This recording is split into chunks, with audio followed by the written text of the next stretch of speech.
cerdas, penuh inspirasi, bercerita, bertukar pikiran untuk masa depan, menuju keberhasilan dan kebaikan.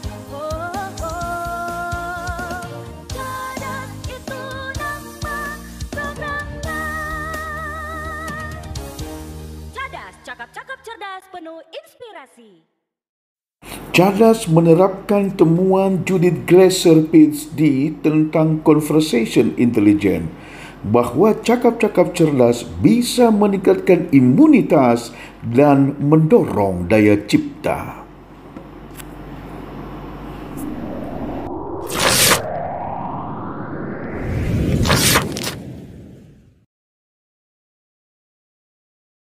Pokoknya kita bicara tentang berbuat kebaikan. Yes. Dan Anal Ginting sebagai obor penerang orang Karo untuk bisa lebih terang kepada semua kita ini.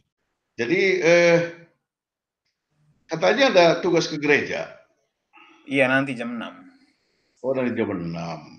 Sekarang masih jam 4 ya. Jam 4, ya. Mantap lah. Jadi gue udah makin profesional ku bisa ya. Bagaimana kelihatan nah. Oh, enak. Jadi kita ngobrol-ngobrol santai dulu ya. Oke. Ya. Enak nggak hidup di Helsinki? Oke, now I end. Tergantung. Kalau kita bisa bawa diri enak, kalau enggak banyak orang yang protes tinggal di Finland. Oh gitu. Yang kamu rasakan apa? Yang kamu lakukan apa? Kalau aku bisa dibilang orang asing yang bisa berintegrasi secara baik. Wis, mantap. Jadi aku itu lebih orang Finland itu kan dipanggil mereka kan Finnish ya, Finnish. Kita orang Indonesia Indonesian, mereka itu Finnish people. Finnish, ya. Nah, jadi aku itu lebih kadang-kadang aku bisa dibilang lebih Finnish dari orang Finnish. Wis, kok bisa? Karena aku kerja di marketing agency. Terus aku customerku itu beneran orang Finland, jadi aku tuh benar-benar memang harus mengadaptasi semuanya, dan aku tipikal orang yang cepat beradaptasi bang. Oh iya betul. Bahasa sehari-harinya apa lah? Jadi sebenarnya bahasa mereka itu ada dua, Finnish sama Swedish. Oh, Finnish sama Swedish. Ya. English enggak ya? English itu bahasa ketiga, cuman orang-orang sini itu bisa berbahasa Inggris. Everybody can speak English bagilah. Jadi itu jadi salah satu keuntungan dan kekurangan untuk kita orang asing. Jadi keuntungannya kita tidak perlu belajar bahasa mereka, tapi kekurangannya kita semakin lama belajar bahasa mereka karena kita bisa bertahan hidup di sini dengan bahasa Inggris saja gitu. Tapi kalau kita ingin lebih dalam lagi, kuasailah bahasa Swedish atau Finnish. Ya, Finnish. Yang lebih banyak mana pemakainya? Finnish itu. Finnish ya, tentu lebih banyak ya. Ya, bisa dibilang hanya di beberapa area yang orang-orangnya berbahasa Swedish. Di daerah-daerah yang dekat ke pantai barat, karena pantai barat. Ya, di barat itu kita berbatasan dengan laut yang Baltik yang akan nanti kalau kita seberangi itu ke Swedia. Oke, oh begitu ya. Sedangkan sebelah timurnya kan daratan Eropa ya? Ya, Rusia. Kita nggak ada daratan Eropa, Bang. Kita di atas. Oh. Kita daratan berbatasan dengan Rusia kalau sebelah timur. Kalau sebelah atas di kutub utara, kita bisa ke Swedia jalur darat dan Norwegia, tapi dari utara, dari kutub. Dengan Rusia itu batasnya darat atau laut? Darat. Darat kan? Darat. Ya, Saint Petersburg itu kalau nggak salah ya, sebelum Moskow, Saint Petersburg itu dulu pernah menjadi ibu kota Rusia. Itu paling dekat ke Helsinki, paling dekat ke Finland. Oke, paling dekat ke Helsinki ya. Ya. Dekat pun itu mungkin 500-an mile lah itu ya. Nyetir sekitar 8 jam lah. Iya, nyetir 8 jam dan jalanan kan kelas 1. Iya. Jadi bisa berapa itu? Lancar lah ya. Ini kalau 20 menit itu sudah 20 menit nyetir itu sudah bisa dibilang berapa? Udah bisa ke luar provinsi. Jadi pastilah Akak Bru lebih enak tinggal di Helsinki daripada di Jumaraja ya. Sudah pasti. Kamu bandinginnya Helsinki Jumaraja, bandinginnya Helsinki Bogor dong. Kalau Helsinki Bogor udah pasti lebih enak tinggal di Helsinki kan. Ada beberapa hal yang aku ngerasa aku rindu gitu loh Bang, rindu. Aku pulang ke Indonesia itu 2018 Natal, berharap bisa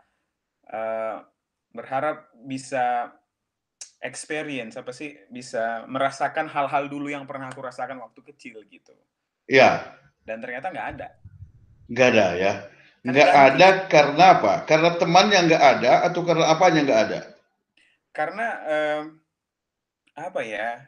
pembangunan. Karena orang-orang orang-orang sekarang sudah mulai modern gitu loh. Lani kalak kujumar lembu, lani kalak kujumar kerbo, begitu. Jadi aku kemarin pengen kesana itu pengen naik kereta lembu gitu misalnya, itu nggak ada lagi. Kamu sampai ke Jumaraja? Sampai ke Jumaraja, 2 minggu aku ke Jumaraja. Jadi mungkin apa yang kamu rindukan itu, apa yang kamu rasakan itu, itulah yang dirindukan orang-orang di dunia, sehingga pusat turisme itu pun sekarang back to nature, back to ke ikatan primordialisme kita kan gitu sekarang ini kan. Jadi yang kalau saya dengar dari teman-teman kita sesama orang Karo yang pemain di industri turisme ini, justru mereka mengatakan bahwa hal-hal seperti yang kamu katakan tadi itulah yang dirindukan banyak orang. Betul sekali. Bagi mereka yang pernah merasakan kayak kita yang dari kampung pengen kembali ke masa-masa itu. Bagi mereka yang tidak pernah merasakan kayak temanku satu apartemen, dia pengen ngerasain apa yang kurasakan berdasarkan cerita gitu. Dan kamu seorang pencerita yang hebat kan? Kayaknya seperti itu. Sehingga dengar dari cerita lu itu semua orang pengen. Padahal nanti ketika dia datang, loh begini gitu. Hiperbola. Artinya bukan hiperbola, tapi memang pencerita yang jago itu. Kamu tahu Kopingho kan? Masih ingat nggak Kopingho? Nggak. Itu cerita silat. Ketika dia nggak pernah ke China, kan? Dia nggak pernah ke China. Tapi dalam cerita-ceritanya itu, ketika dia menggambarkan pegunungan Kunlun Pai misalnya, benar-benar aku pengen sekali ke situ gitu. Nah itu jadi, iya kan? Dia bukan hiperbola, tapi dia memang menceritakannya dengan hidup gitu. Sehingga cerita itu adalah sebuah kalau kita bisa membuat sebuah penceritaan itu hidup, memang benar yang kamu saksikan dari teman-teman dulu tadi. Benar kan? Betul. Dari kecil memang aku dibilang cocok jadi kerja di marketing atau sales. Nah, benar sekali. Oke. Jadi gini, kalau ditanya 10 orang Indonesia atau 10 orang Karo, mau nggak tinggal di Eropa? Mau. Di negara mana? Kemungkinan besar dia akan bilang itu di Inggris. Oke. Iya kan? Atau di Jerman atau di Belanda. Belanda mungkin. Di Belanda, ya bagi kita itu Belanda, ya kan? Ya. Aku yakin dari 10 orang yang ditanya itu nggak ada yang bilang mau tinggal di Helsinki.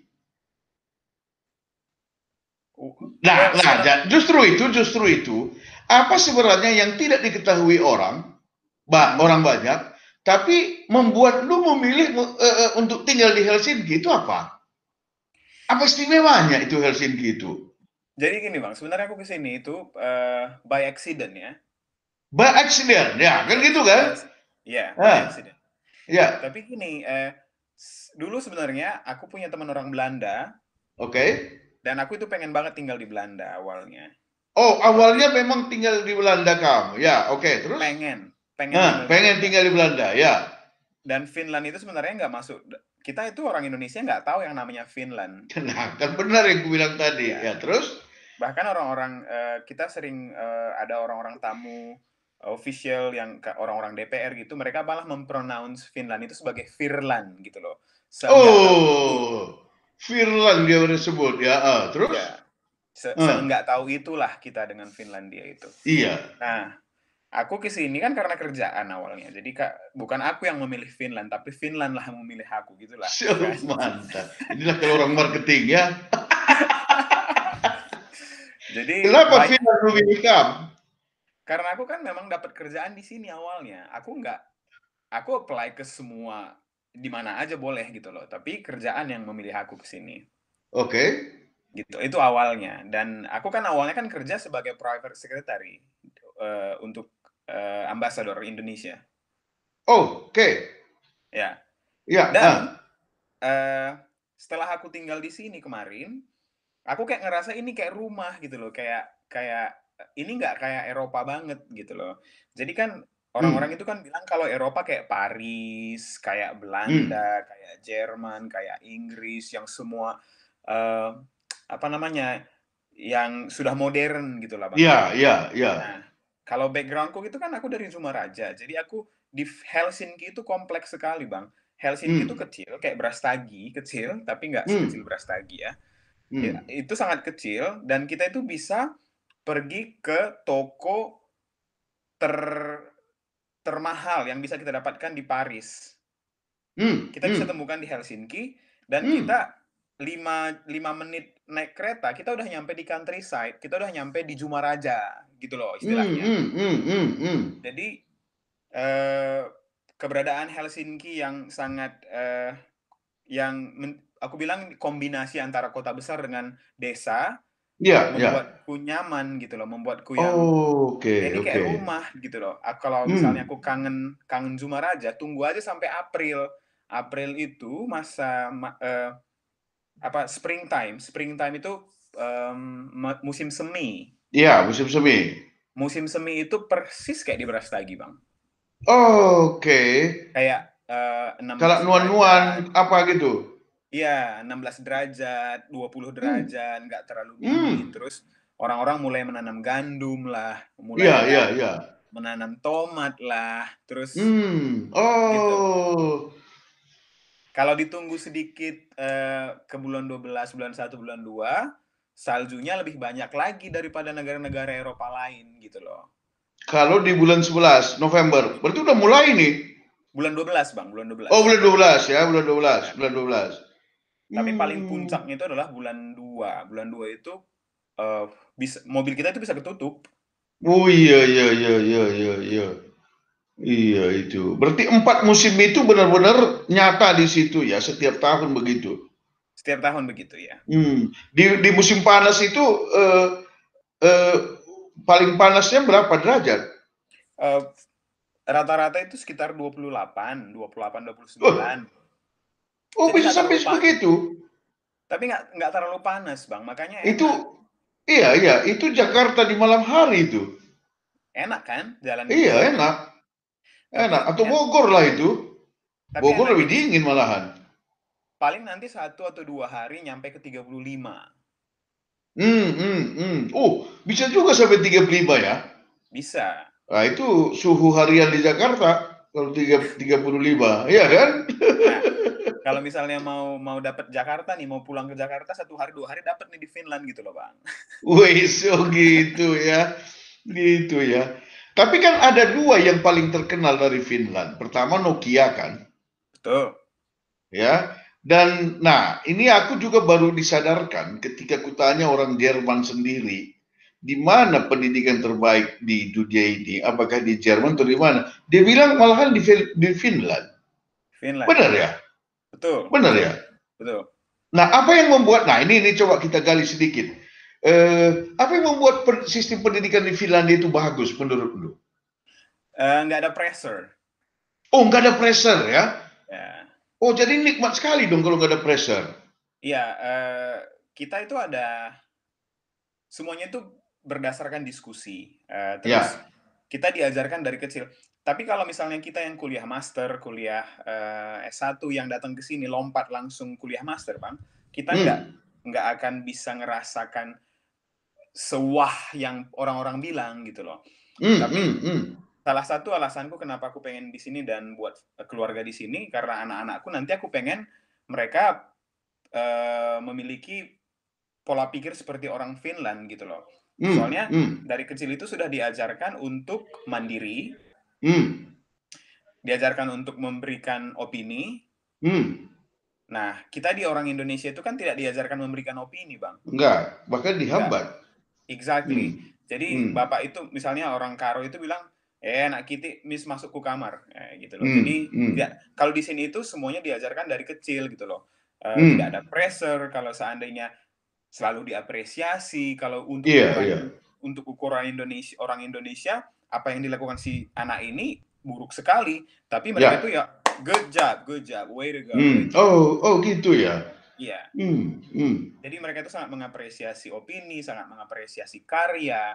Hal kecil pun bisa wow buat mereka gitu loh. Oke. Terus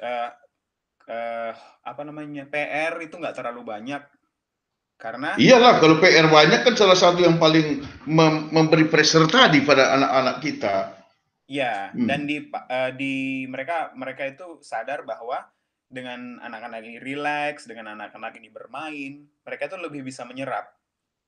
Oh, itu filosofinya ya. Dan kalau gitu aku sangat setuju nak, bahwa memang kapasitas otak kita itu juga membesar pada saat suasana relax kan. Betul. Dalam suasana relax, dalam suasana menyenangkan, ini sedikit teori nih. Katanya otak kita itu mengeluarkan hormon-hormon yang membuat satu adalah rasa senang, 3 imunitas, dan satu rasa senang, 2 imunitas, dan yang ketiga katanya itu adalah inovasi, daya cipta. Betul. Terbukti kan Nokia dari Finland. Iya betul. Dan banyak startup yang datangnya dari Finland, Bang. Negara ini terkenal dengan negara startup. Oh, ya. Pantes. Dan pemerintah itu pemerintah itu punya adangan, Bang, punya budget untuk startup. Oh, gitu. Ya. Jadi, dibilang startup is so flourishing in Finland gitu. Nah, apakah pemerintah Finland juga itu menjadikan pendidikan tadi sebagai salah satu keistimewaan Finland yang perlu dijual ke seluruh dunia sehingga banyak orang belajar di Finland? Betul, mereka itu branding di mana-mana, Bang. Oh gitu. Mereka itu branding di mana-mana. Banyak sekali. Aku kan gerejaku di gereja internasional ya. Oke. Kalau seandainya di lingkup orang Indonesia, aku tahulah banyak sekali pemerintah daerah lah. Kemarin Ministry of Education yang dari Indonesia datang ke sini untuk ikutan studi banding dengan cara belajarnya orang sini seperti apa. Nah, karena aku di gereja internasional banyak banget orang-orang yang datang. Kita kan kalau orang baru di gereja, siapa yang datang pertama kali? Kenalin diri. Iya, betul. Banyak banget orang-orang yang bilang, ya kita kesini dari negara ini dan kita mau belajar mengenai sistem pendidikan di sini. Dan banyak juga orang yang belajar ke sini short term gitu loh, yang 6 bulan. Lagi. Dan kebanyakan orang-orang itu kayak aku, awalnya itu cuma short term, terus tinggal selamanya. Jadi kamu benar-benar udah berniat tinggal selamanya di Finland? Kalau itu sebenarnya sudah jawabanku ya. Tidak karena enak sekali gitu ya.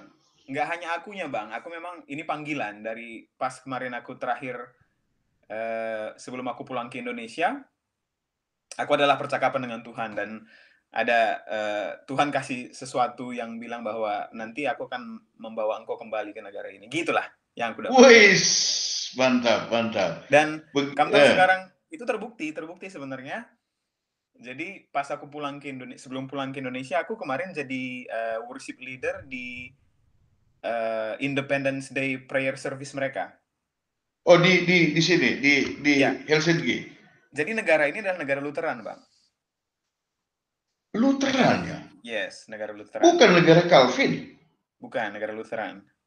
Oh, oke, gitu ya. Di Belanda. Calvin itu di Jerman. Iya, di Belanda. Di Belanda. Ya. Negara ini negara Lutheran. Jadi pas kemarin mereka itu setiap Independence Day. Ya. Karena aku di gereja, aku dulu sekarang di gereja International Evangelical Church. Interdenominasi gereja lah ya. Tapi basisnya Lutheran juga? Pastorku Lutheran. Oke. Jadi aku kemarin jadi worship leader lah di sana kan. Oke. Sebelum pulang ke Indonesia. Terus pas kita berdoa, aku seakan-akan dapat suara gitu loh. Aku akan membawa engkau kembali ke sini gitulah kata Tuhan kan. Terus aku bilang gimana caranya gitu kan. Pokoknya dengan cara Tuhan yang luar biasa kembalilah ke sini. Terus aku bilang oke, Tuhan kalau memang Tuhan pengen aku ke sini tunjukin jalan dong.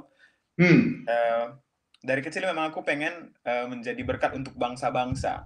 Itu pengen itu dari kecil aku pengen banget menjadi berkat. Oh, ada visi lu seperti itu. Iya. Sekarang aku jadi ini, Bang. Jadi BP Runggun di sini. Wah. Kok bisa jadi BP Runggun lah bukan pertua? Jadi di gereja kita ini unik. Kita setiap setahun sekali kita bilang lah kalau di GBKP BP Runggun lah namanya ya. Oke. Kalau kita di sini namanya The Connect Team. Jadi tim yang bekerja untuk yang menentukan semua program-program di gereja. Oh, The Connect Team. Ya, The Connect Team. Connection. Iya, connection. Oke. Jadi kita yang mengkoneksikan tentang visi misi dari si gereja, dikoneksikanlah ke program-program supaya program ini bisa selaras dengan visi gereja. Nah, setiap tahun itu kita punya visi dan misi, kita mau apa nih di tahun 2021 nanti maunya seperti apa. Nah, untuk batch kali ini aku jadi ketuanya gitu. Wih. Dan apakah menurut lu itu salah satu dari perwujudan visi lu untuk menjadi berkat bagi bangsa-bangsa di waktu kecil dulu? Yes. Bagus sekali. Aku nggak pernah ragukan itu. Oh, bagus sekali, nak. Berarti kamu benar-benar merasakan dan mampu merasakan dan mampu menyimpulkan bahwa dalam hidup lu benar-benar diatur oleh Tuhan. Panjang nanti ceritanya kalau kau ceritain semua, Bang. Tapi gini, sebelum kamu cerita, aku takut suatu saat nanti hilang kosakata karodu. Aku sih sebenarnya setuju, mendukung kalau kamu ada dimanapun. Tapi satu permintaanku, itu kosakata karo, mindset karo, budaya karo, lagu karo, jangan kebilangkan lah. Sepertinya jadi kalau seandainya itu kan tergantung dengan seberapa bangga kitanya terhadap latar belakang kita, Bang ya. Iya. Aku adalah tipikal orang yang sangat bangga menjadi orang karo gitu, Les. Dan sampai kapanpun, aku sampai sekarang, Bang. Iya. Aku berada di kantor yang kalau seandainya kalau kita meeting itu pakai bahasa Inggris, secara nggak sadar kadang-kadang aku bilang ence gitu.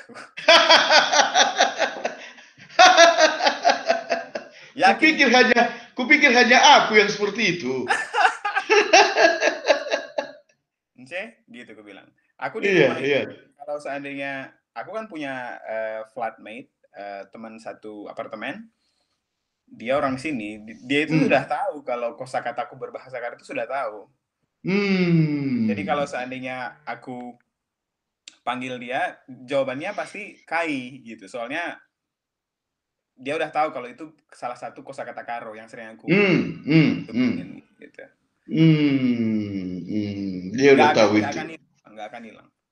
Oke. Salah satu cara kita untuk mempertahankan seluruh kosakata Karo itu tadi adalah menikah dengan orang Karo. Oke. Visi itu apa?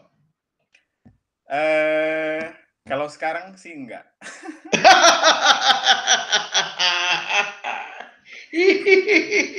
Kenapa? Ada sesuatu yang nanti diungkapkan oleh orang Karo itu yang mungkin kamu tidak bisa mendapatkan dari orang manapun. Ya, itu maksudku dalam apa namanya? Dalam komunikasinya gitu. Kalau paras, wajah dan karir, ya itu kan bisa dikompromikan ya. Tetapi ya gimana ini? Sebenarnya betul kan kamu bilang. Kadang-kadang aku kayak ngerasa kalau aku pengen mengungkapkan sesuatu nggak nyampe ya kalau nggak pakai bahasa Karo gitu kan. Iya kan. Tapi aku lebih baik lebih baik aku mengkompromi hal itu daripada mengkompromi hal lain yang mungkin akan lebih susah gitu loh Bang. Jadi aku sebenarnya sudah mempertimbangkan lah. Kalau seandainya aku menikahi orang Karo, mungkin aku akan lebih enak berkomunikasi, bisa dari hati ke hati. Lape turikin gue siangkan gitu kan. Iya.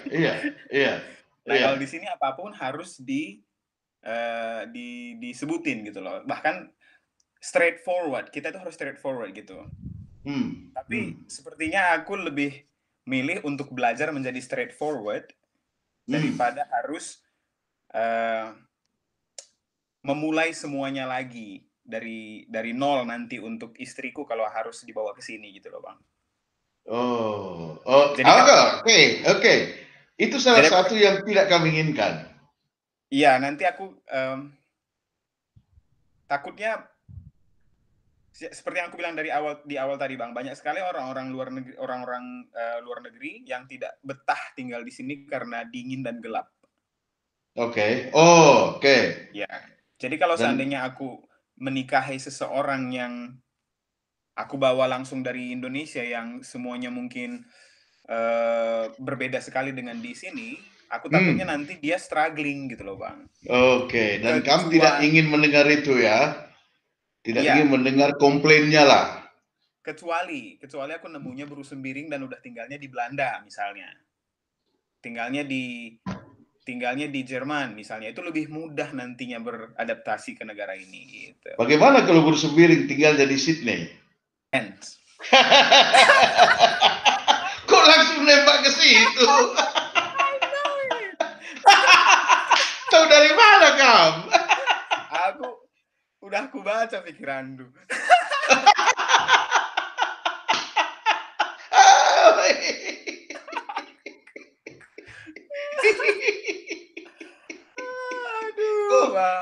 Ini benar-benar kamu seorang yang straightforward juga ya. Aku masih menyembunyikan kamu langsung itu. Iya, gimana?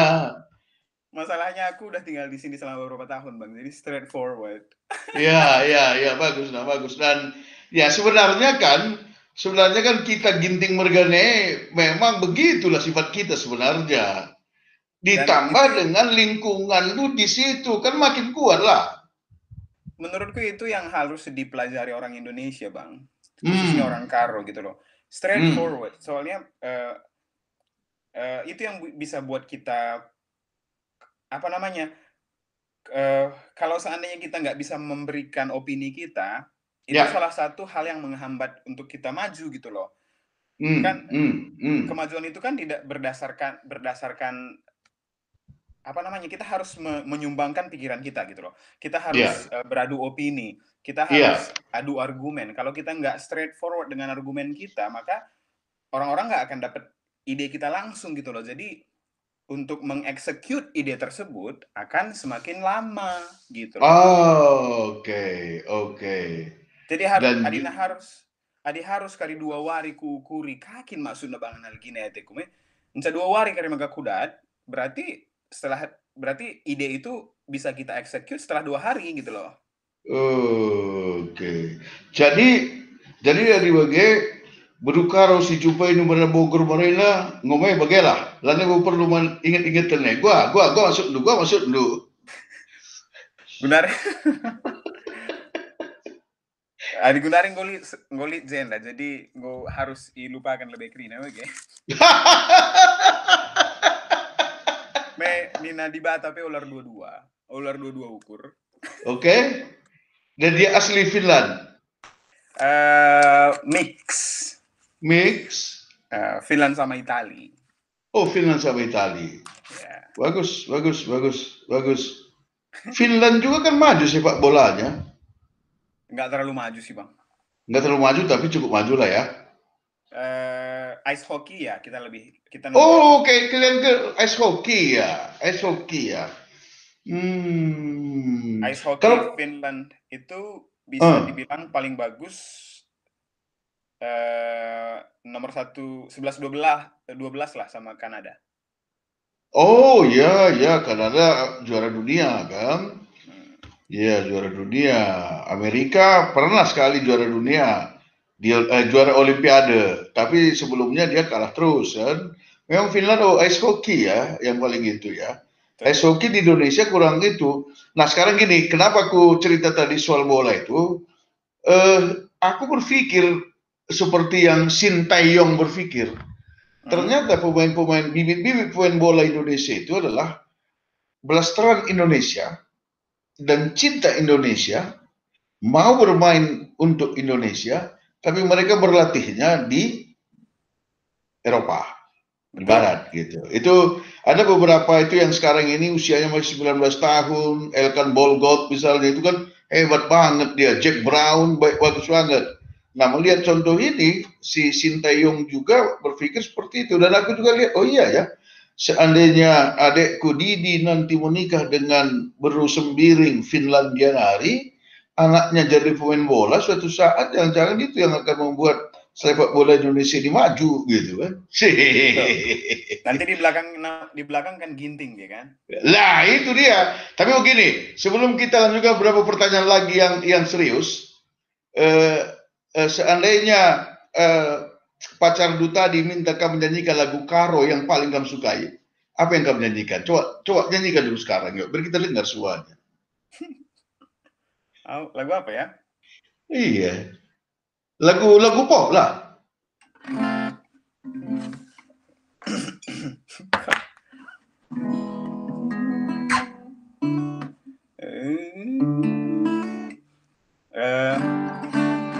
Aku suka satu lagu Anta Prima.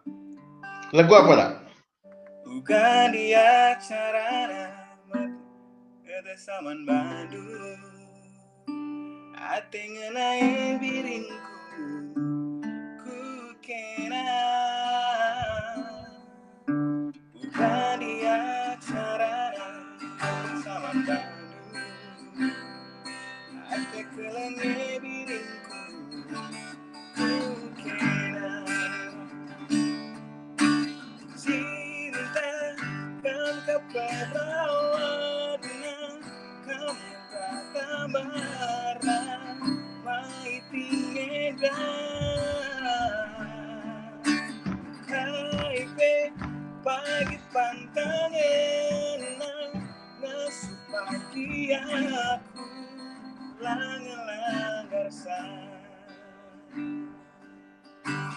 piringku sayang tambari kelaku tulang go panas dingin kuakap dagingku 4 telu timbang panasku namekan saja aku ibas busuk dulu namekan saja aku ibas busuk dulu. Mantap. Tapi kenapa kamu milih untuk miring? Kenapa bukan nangin? Kenapa bukan tigan? Kenapa bukan karo? Tapi bersembiring. Dan yang di Sydney itu pun bersembiring. Kamu bersembiringin nak? Beberapa pandi aku bang. Oh iyalah, jadi bersembiring empal tuh. Oke. Bagus banget. Ada di YouTube dulu, kamu pernah itu kan sama Averiana kan? Betul ya. Wih, keren banget. Memang di ginting muntie, ada ngukunci ukurna, isi pilih kebiaran.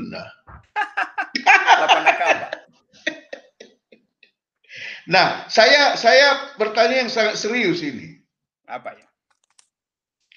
Kamu pasti percaya bahwa ketika Tuhan menganugerahkan sesuatu bagi kita, itu kan anugerahnya bukan anugerah biasa-biasa.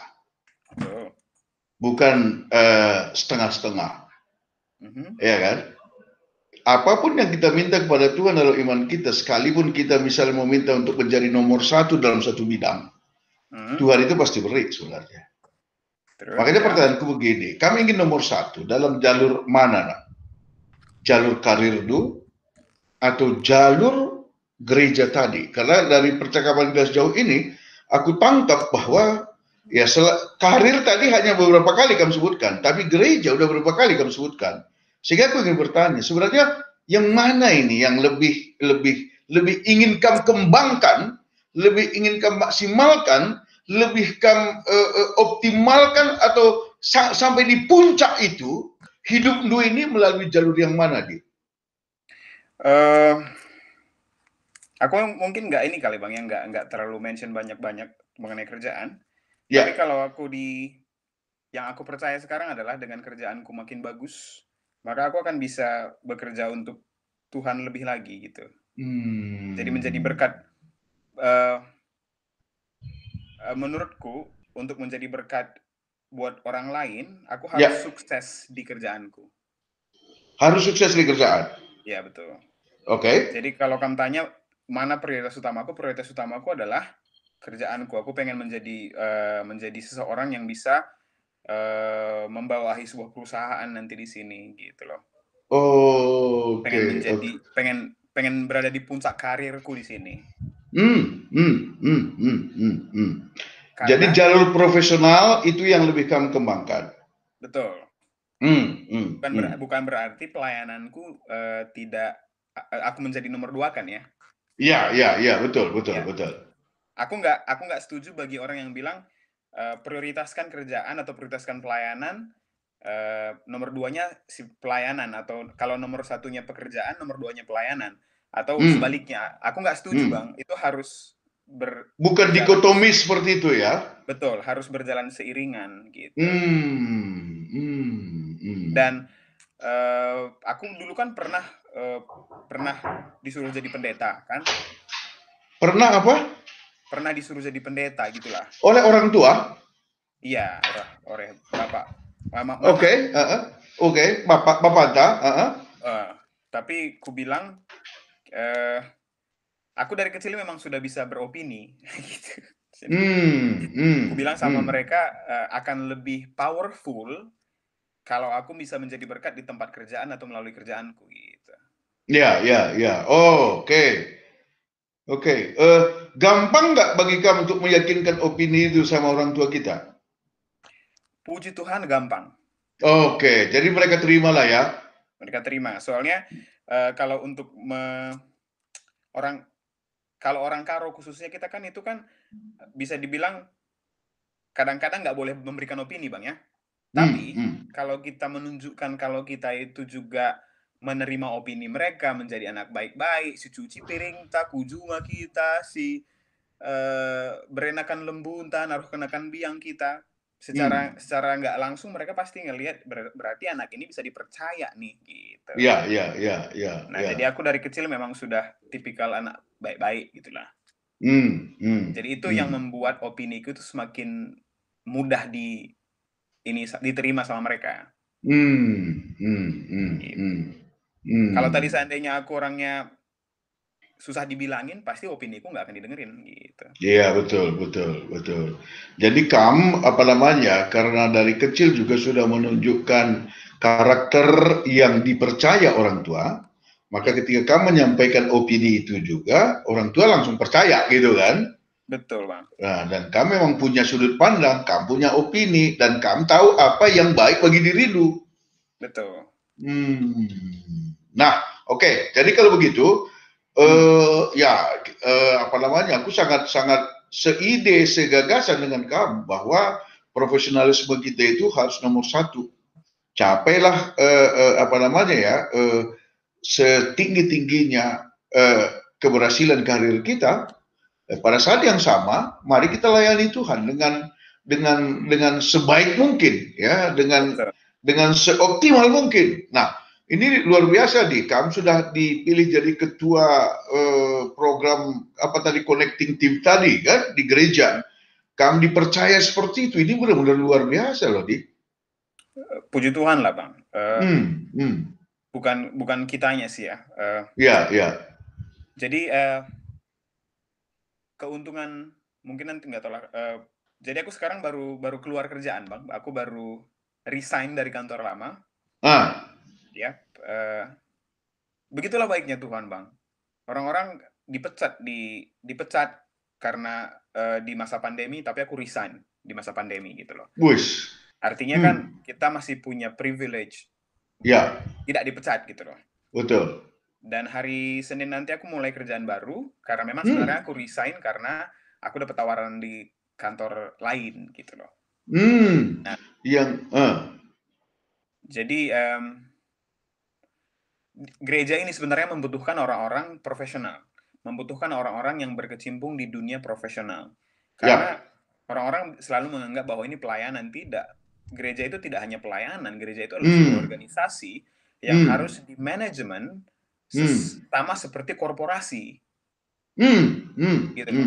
Jadi gereja, aku sebenarnya kemarin bilang ini opiniku ke mereka dan mereka bilang, "Oke, kalau begitu kita pilih kamu." Ya udah, silakan. Soalnya aku bilang jangan pernah ngerasa bahwa gereja ini adalah pelayanan, charity atau non-profit organisasi. Nah, kalau orang-orang bilang itu non-profit organisasi dan tidak memberikan keuntungan, tidak ada profit. Nah, justru gereja ini harus di-treat sama dengan organisasi sekuler yang seakan-akan nih kita itu harus dapat profit, tapi profitnya bukan uang. Profitnya itu bisa dalam bentuk memultiply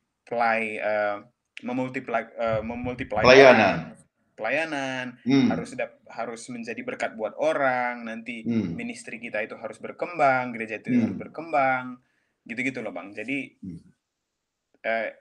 makanya aku bilang dibutuhkan sekali banyak orang-orang yang berkecimpung di dunia profesional untuk masuk ke ranah gerejawi juga. Aku baru dapat SMS ini bahwa ada satu orang yang nanya seberapa bagus bahasa Finnish kamu, katanya kan.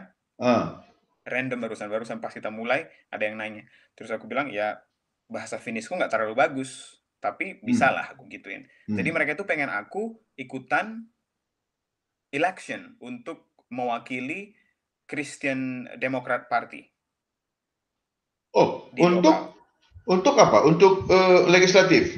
Iya, untuk DPD. Untuk DPD? Oh, senator? Iya. Kenapa mereka memilih kamu? Memang gimana? Kamu udah permanen residen di situ atau? Aku residenku itu sekarang sudah A. Jadi A itu sudah setiap 4 tahun akan. Jadi A itu sama haknya dengan permanen. Oh, oke. Dan mereka percaya sama kami nih untuk jadi anggota DPR, calon anggota DPD di Helsinki. Sebenarnya aku kan sering kita itu gereja internasional, gereja itu bisa dibilang gereja yang paling dikenal lah ya di kalangan gereja-gereja internasional. Oke. Nah, dan yang menjadi orang yang selalu warawiri di gerejaku itu ya aku gitu loh. Jadi mereka ngelihat. Banyak yang ngelihat, banyak yang ngefans sama kamu ya. Iya, terus aku kan buat video banyak banget aku buat video mengenai firman Tuhan lah, atau biasanya kan ranahku kan musik nih. Ya. Nah, jadi kemarin yang aku nggak tahu lah kalau kamu lihat Gegah Kuasa Kesibadian. Lihat. Itu di Finland pun viral. Oh, viral itu. Wah, memang bagus itu. Ada 3 suara kamu bikin kan? 3 bahasa ya. 3 bahasa kan? Nah, bagus nak. Itu kan sebenarnya kan bahasa apa sih? Originalnya itu bahasa Swedia, Bang. Oke, makanya lagu itu cukup terkenal di Swedia dan di Finland. Oh, oke. Jadi akar bahasa Finland ini adalah datang dari bahasa Swedia. Enggak juga. Oh, enggak juga. Ini 2 bahasa yang sangat berbeda. Oh, begitu. Bukan. Oke, ya. Finland ini bahasanya sendiri. Enggak ada bahasa yang sama dengan bahasa Finland. Swedia, Norwegia, pokoknya negara-negara Nordik kecuali Finland, mereka itu akarnya bahasa Inggris, Bang. Mereka itu mirip. Iya, itu pernah aku dengar itu. Memang akarnya bahasa Inggris. Kalau kita enggak sama sekali, enggak ada kaitannya. Ya. Enggak ada kaitannya. Kalau Finland khusus dia, berarti bukan dari bahasa Swedia yang juga bahasa Inggris tadi ya. Bukan, Bang, sendiri. Paling lebih dekat kita bilang ke kompleksitas bahasa ini sama dengan bahasa Hungaria. Hungaria? Iya, betul. Tapi Hungaria Finland kan jauh. Ini nggak ada kata-kata yang sama, cuma cara mereka berbicara, cara mereka membuatkan akronim, cara membuat yang gitu-gitu deh. Cara mereka membuat memasukin imbuhan itu sama, mereka itu sama. Bahasa sama ya. Oke, ini ada satu pertanyaan maha penting nih, gua juga sama kamu. Kalau kamu tadi berpendapat bahwa keterampilan profesional itu perlu diterapkan di gereja. Betul. Nah, di GBKP nggak semua, tapi ada beberapa dari kalangan pendeta kita itu yang sangat tidak nyaman kalau ilmu keterampilan, ilmu pengetahuan maksudku, skills, kita bawa dari sekuler ke gereja. Dan mereka selalu berpendapat gereja adalah gereja. Sekuler itu seolah-olah tanda petik derajatnya lebih rendah daripada gereja. Menurut lu gimana nih pandangan seperti ini? Sudah pasti aku tidak setuju sih, Bang. Apa namanya ya? Masalahnya sekarang kita kan dunia ini kan berkembang ya. Yes, benar sekali. Dunia berkembang. Ya, jadi gereja juga harus mengikuti perkembangan gitu loh. Salah satu alasan kenapa gereja, kalau yang kupikirkan dulu ya, kalau yang dulu aku pas di Permata, Bang, salah satu alasan kenapa anak-anak muda, orang karo, hengkang dari GBKP karena kita tidak mengikuti zaman gitu loh. Karena pola pikir kita sama seperti pola pikir pendeta yang kamu bilang tadi, masih konvensional, masih harus nggak bisa konvensional gitu loh. Jadi biasanya yang sangat bisa mengadaptasi perubahan zaman itu adalah korporasi. Karena mereka itu berbicara mengenai produk gitu loh. Produk mereka itu harus diterima oleh society. Society itu berkembang. Jadi itu yang harus diterapkan di gereja. Karena kebutuhan orang juga berkembang. Aku dulu sukanya begini nih, tapi setelah melihat perkembangan musik, sepertinya aku lebih suka musik yang seperti ini nih, gitu loh. Jadi berarti kan itu kan harus diadaptasi oleh gereja, bukan berarti melupakan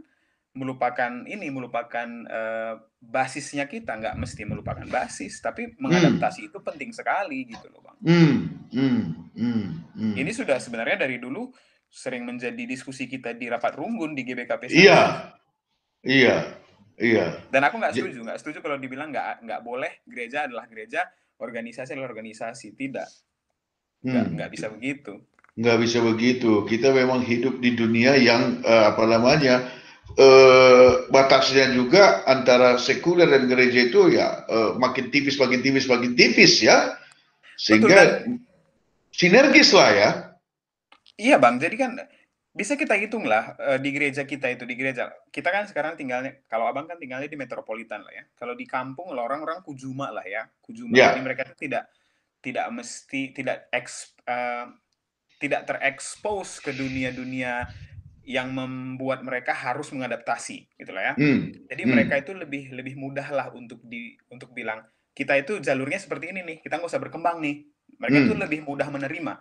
Nah, sementara kita yang tinggal di metropolitan, 80-90% orang-orang yang di gereja itu mereka itu menghabiskan waktu mereka di dunia sekuler gitu loh.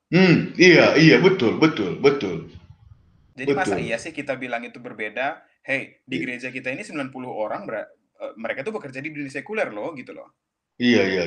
Jadi kita itu harus mengadaptasi supaya mereka merasa nyaman gitu. Iya, betul. Ya, sebenarnya kan nggak ada gereja yang jemaatnya semuanya biarawan atau semuanya bekerja di dunia non sekuler kan? Nggak ada menurut nggak ada kan? Ada. Jadi menurut lu itulah sebaiknya ya, bahwa keterampilan dari luar gereja itu perlu juga dibawa ke gereja untuk multiplying pelayanan gereja tadi ya. Betul Bang.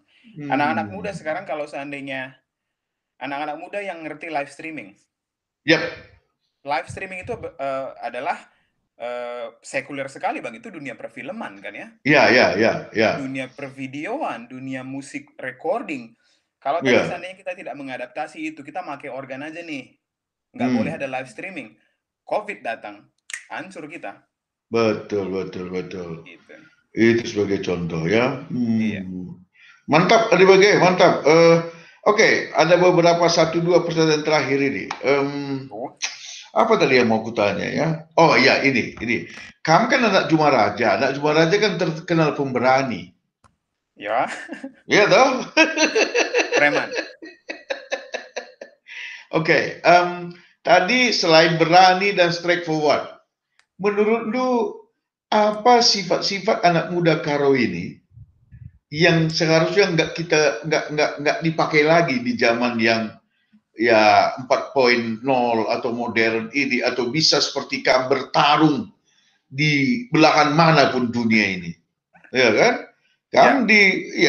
Menurut aku kan bertarung dan memenangkan pertarungan itu di Finland, salah satu negara yang paling makmur dengan sistem pendidikan yang paling bagus di dunia ini kan. Nah, jadi untuk adik-adik dulu lah, untuk anak-anak muda Karo, untuk Karang Taruna Karo, supaya tidak hanya berani berpikir hanya di level kampung atau di level Indonesia saja. Menurut apa yang harus ditinggalkan? Ini saya bertanya, sifat atau kebiasaan apa yang ditinggalkan di? Oke. Ada satu sifat yang sangat mempengaruhi keberhasilan kita, Bang. Apa itu? Aku pemberani kan? Ya. Sebenarnya itu berasal dari satu sifat yang pengen aku hapuskan dari orang Karo. Mandangi. Oh, mandangi ya? Ya. Mandangi. Sebelum kamu jelaskan, kamu pernah membuat YouTube dulu tentang mandangi Lyodra dan itu viral ya, dan akhirnya Lyodra jadi juara. Benar tuh, benar sekali. Benar sekali. Oke, lanjut. Kenapa menurutmu mandangi ini itu perlu sekali diapakan? Jadi gini Bang, mandangi itu tidak hanya sebatas ngatain orang. Tapi itu ada efeknya Bang. Ya. Itu sangat berpengaruh sekali dengan orang Karo, dan aku itu aku analisa kemarin, jangan-jangan ini nih yang bikin orang Karo nggak maju gitu loh. Kenapa orang-orang Karo nggak pemberani? Karena kita tuh mandangi. Jadi gini Bang, sifat takala Karo enda asalit kalau lebih maju dari kita, gua habis pandangi. Oke. Lead Siti kalau salah arah lebih ngerana pakai mic si pandangi. Cikurak kita semanta. Pokoknya kita itu mandangi sekali. Efeknya apa Bang? Efeknya kita nggak berani juga ngomong di depan karena kita takut orang-orang juga akan melakukan hal yang sama karena kita juga mandangi orang. Engkai maka kalau karola perpang ban biar ya pandangi. Berbahan dia mandangi kala. Oke. Saya lihat logikanya, kenapa engkai maka karo lapang, bire dipandangi. Engkai maka biar dipandangi, so iya tapi hobi mandangi kalak, oke? Iya gitu. Dan itu sangat, kalau mungkin nanti, oh benar. Aku kayaknya tahu pas buat analisis itu kayak 3 tahun yang lalu kan Bang. Ini orang Karo ini apa-apa dikit dipandangi gitu loh. Terus pas kusuruh mereka ke depan, malu itu karena takut dipandangi. Engkai kan andu makan kita si pernen ke pergonje kita. Dan biar tak pandangi kala. Adik kita lah si pernen ke gonje anak kita dilaki. Mandi burung ke gonje. Bagian lah maksudku kira-kira. Oke. Psikologinya itu berefek sangat parah. Jadi karena kita nggak berani ke panggung, nggak percaya diri, insecure, self-esteem kurang, nggak berani memberikan opini, nggak berani berbahasa Inggris karena takut diomongin orang, karena kalau orang ngomong bahasa Inggris kita omongin, nggak berani tanding, dikit-dikit langsung dipandangi kayak Leo udah kemarin. Nah, jadinya insecure gitu loh Bang. Insecurity membuat kita nggak maju. Ini sangat dasar sekali, tapi benar-benar hal yang sangat terjadi di kita. Kamu pernah berpikir nggak, kenapa itu? Memang kalau dibilang ya, bukan hanya di dalam orang Karo, tapi dalam orang Karo memang itu kental sekali yang kamu bilang itu. Yeah. Suka mandangi, dan karena takut dimandangi, akhirnya memilih pasif kan, bukan lagi proaktif dia. Kira-kira apa? Ini datang dari makanan, atau datang dari budaya, atau datang dari situasi apa ini yang menurut Doi ini orang Karo itu suka sekali mandangi itu tadi? Kalau menurutku sih latar belakangnya sejarah sih Bang. Sejarah ya, ada kaitannya dengan sejarah bangsa Karo itu sendiri. Iya, atau sejarah yang membanding-bandingkan siapa yang lebih bagus, siapa yang lebih buruk. Aku lebih gimana ya? Kalau menurutku ya, tapi kamu boleh setuju boleh enggak. Jadi kita itu sangat lama berada di penjajahan orang Belanda, sampai-sampai kalau seandainya kita tuh tidak berani memberikan opini karena kita 365 tahun berada di bawah penjajahan, jadi tidak berani memberikan opini. Akhirnya kita ngomong aja nih, Cikura. Terus begitu kita keluar dari zona yang kita dipres lama banget, begitu kita merasakan kayak orang kaya baru misalnya Bang. Begitu kita dapat hal yang nggak pernah kita dapetin, kita tuh pamer dan orang lain ngomongin nih.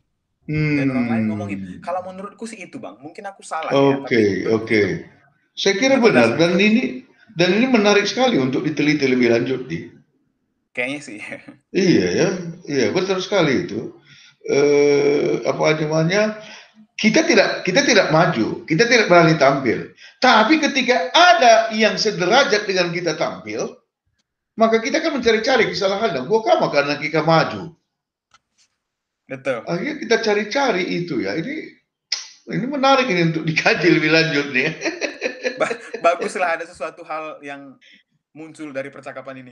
Iyalah, itu yang kita inginkan, dan banyak sekali sebenarnya nih, banyak sekali yang bisa kita munculkan dalam percakapan ini. Yang pertama seperti kamu bilang tadi, bahwa jalan hidup kita ini sangat ditentukan apa yang kita mintakan kepada Tuhan. Betul. Ya, dan itu benar-benar apa? Hati-hati dalam meminta. Hati-hati banget dalam meminta. Sebenarnya aku sempat melupakan untuk jadi aku itu nggak tahu yang namanya Finlandia itu Bang. Oke. Pas waktu aku SD, aku bilang sama Tuhan ya. Waktu SD, aku bilang aku masih ingat itu Bang. Aku nonton kartun yang namanya Polar Express, The Polar Express. The Polar Express ini adalah bercerita mengenai satu orang anak yang naik kereta ke Santa Claus Town. Terus aku bilang sama Tuhan, aku pengen banget ketemu sama Santa Claus di Santa Claus Town. Itu mimpi anak-anak sekolah minggu yang sebenarnya dibilang ada salahnya karena Santa Claus itu kan tidak biblikal ya. Ya. Tapi itulah yang menjadi mimpiku dulu. Dan Finland itu punya objek wisata di utara yang namanya Santa Claus Town. Ush. Dan aku udah ke sana kemarin. Aku langsung ke sana, Bang. Oh, dan kamu teringat mimpi waktu kecil dulu itu? Pas nyampe di sini baru aku diingatkan kembali. Wah, dulu ini ya gitu. Makanya sampai sekarang aku ingat. Loh, kalau gitu kenapa hati-hati? Itu kan luar biasa. Maksudku hati-hati dalam meminta sama Tuhan. Tuhan itu mengingat dan Tapi kan itu enaknya kan? Tapi kan nggak semuanya, Bang. Nggak semuanya gitu loh. Oh gitu ya. Oh, dan pengorbananku untuk kesini itu banyak loh, Bang. Oh pastilah, itu lain kali lah nanti kita gali. Makanya aku bilang hati-hati, soalnya itu nggak enak doang gitu loh. Gitu ya. Oke nih, ini udah mau selesai kita ini. Tapi ada 2 pertanyaan lagi nih, yang simple dan sederhana. Apa masakan Karo yang paling kamu rindukan? Masakan Karo yang paling aku rindukan itu adalah pagi-pagi. Bener nih. Suka pagi-pagi?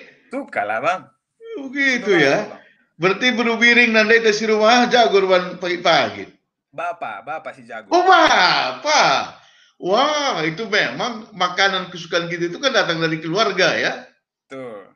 Kalau mama jago masak arsi lele. Wih,